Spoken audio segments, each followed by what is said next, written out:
Устаз, өзім еркек болгонум менен еркектерге тартат, кыздарга шахватым жок. Эмне кылсак болот? Азгырыкпы, жимби, же нафсиби? 10 жылдай болуп калды. Эмне кылсам болот? Үйлөнүш керек. Анан бул оору тууган. Бул Алла Тааладан ыйлап сураш керек. Ансыз кетпейт. Оору. Үйлөнүш керек.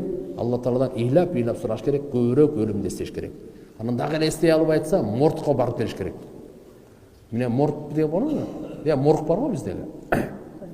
Я, Донецкийдегі.